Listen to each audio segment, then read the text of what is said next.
আজকের গল্প জুঁই ফুলের গন্ধ। সুন্দর দাদা যেদিন বিদেশ থেকে প্রথম বাড়িতে এলো সেদিন সারা বাড়ি জুঁই ফুলের গন্ধে ম ম করছিল। সুন্দর দাদার মা মানে কাজলের জেঠিমা সুন্দর দাদাকে জিজ্ঞাসা করেন, এটা কিসের গন্ধ রে সমু? উনি সুন্দর দাদাকে সমু বলেই ডাকেন। সেই থেকেই সবাই ওকে সমু বলে ডাকে। কাজলের ড্যাডটুতো দাদা হয়, সমুদাই কাজল ওকে সমু দাদা বলেই ডাকে। সমু বলে, এটা একটা বিদেশি পারফিউম মা, তোমার জন্যই এনেছি। উনি বলেন, আমার আর কি হবে বাবা, ওটা বরং তোর ছোট দিকে দিস, ও এসব খুব পছন্দ করে। কাজল হলো সমুর খুড়তুতো ভাই। জেঠিমা আর সমু দাদার কথা শুনে ছুটে এসে বলে, আমার জন্য কি এনেছো? আমাকে কিচ্ছু দেবে না? সমু বলে, তুই আমার একমাত্র ভাই, তোর জন্য কিছু আনবো না সে কি হয়? আছে আছে, সবার জন্যই কিছু না কিছু আছে। একে একে সবাইকে একটা করে উপহার তুলে দেয় সমু, আর সবাই আনন্দ করে সেগুলো নেয়। এই বাড়িতে মেয়ের সংখ্যা বেশি, আর সর্বসাকুল্যে ছেলে দুটি, সমু আর কাজল, তাই ওদের এই বাড়িতে আদরও বেশি। সমুর ঠাকুমা তো নাতি অন্তঃপ্রাণ। সমু যখন চাকরি নিয়ে বিদেশে পাড়ি দেয় তখন সারা বাড়িতে একটা শোকের ছায়া নেমে আসে। সমু বিদেশ যাবে শুনে প্রথমে সবাই খুব খুশি হয়েছিল, কিন্তু যাওয়ার দিন যত এগিয়ে আসে বাড়ির পরিবেশ তত থমথমে হয়ে যায়। একসময় সমু সবাইকে কাঁদিয়ে বিদেশ পাড়ি দেয়। 1 বছর বাদে যখন দেশে ফেরে তখন বাড়িতে একটা উৎসব লেগে যায়। নিজেদের বাড়ির লোকজন ছাড়াও আত্মীয় স্বজনরা সবাই চলে আসে সমুকে দেখতে। আসলে এই প্রথম এই গাঁ থেকে কেউ একজন বিদেশে গিয়েছে এবং বিদেশ থেকে ফিরল, তাই সবাই ওকে দেখার জন্য ভিড় করে। এভাবেই সমু প্রতি বছর দেশে ফেরে। সবাই অপেক্ষায় থাকে সমুর আসার পথ চেয়ে। সমু দাদা এলে কাজল খুব খুশি হয়, দাদা যে ওর প্রাণ। সমুও কাজলকে খুব ভালোবাসে। বিদেশ থেকে আসার সময় সবার জন্য যা জিনিস আনে তার থেকে বেশি আনে কাজলের জন্য। কাজল অবশ্য একটা লিস্ট করে দেয় সমুকে। কাজল এখন বেশ বড়, তবুও ওর যত আবদার সমু দাদার কাছে। এবার সমু দাদা বাড়িতে ফিরছে এক বিশেষ কারণে। সমু দাদার বিয়ে ঠিক হয়েছে তাই।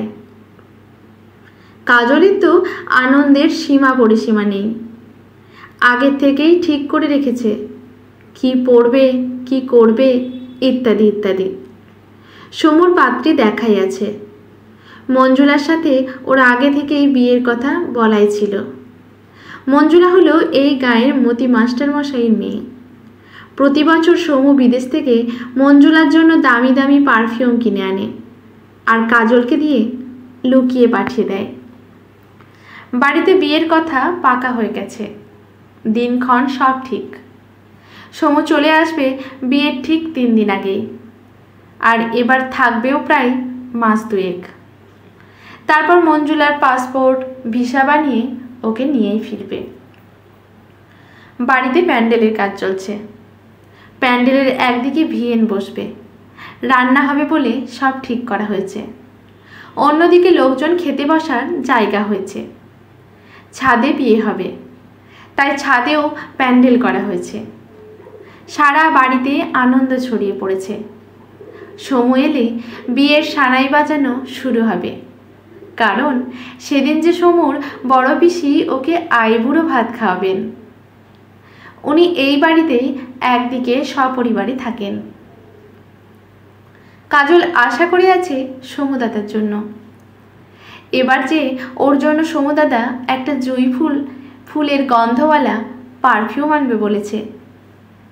বিয়ে বাড়িতে ওটা গায়ে দেবে, আর সবাই যখন গন্ধ পেয়ে জানতে চাইবে বিশেষ করে রিনি যখন জানতে চাইবে তখনও গর্ব করে বলবে, এটা বিদেশি পারফিউম, ওর দাদা এনে দিয়েছে।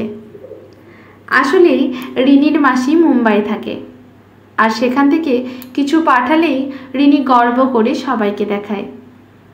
যদিও বা কাজলের সাথে পেরে ওঠে না, তবু কাজলকে দেখিয়ে দেখিয়ে সবাইকে বলে, দেখো আমার মাসি দিয়েছে। এবার কাজল আর মুখে বলবে না। ওর গা থেকে যখন জুঁই ফুলের সুবাস চারিদিকে ছড়িয়ে পড়বে তখন ওর খুব গর্ব হবে।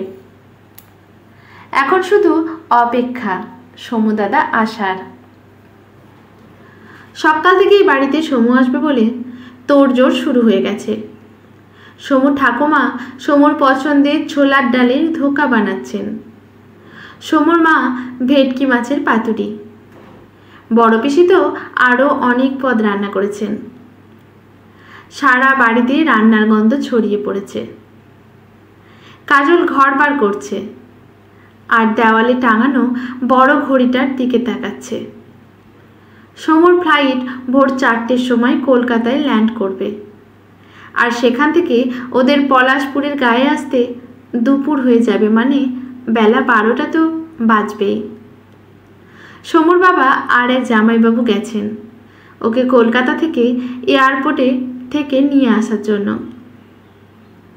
দুপুর গড়িয়ে বিকেল হয়ে যায়, এখনো সমু বা ওদের কারোর খবর পাওয়া যাচ্ছে না। বাড়ির সবাই ঘর বার করছে। কাজল নিজের ঘরে বসে গল্পের বই পড়ছে। ও মাঝে মাঝে সদর দরজার কাছে দেখে যাচ্ছে ওদের মোটর গাড়িটা এলো কিনা। নিজের ঘরে গল্পের বই পড়তে পড়তে কখনো ঘুমিয়ে পড়ছে। হঠাৎ জুঁই ফুলের গন্ধে ওর ঘুম ভেঙে যায়।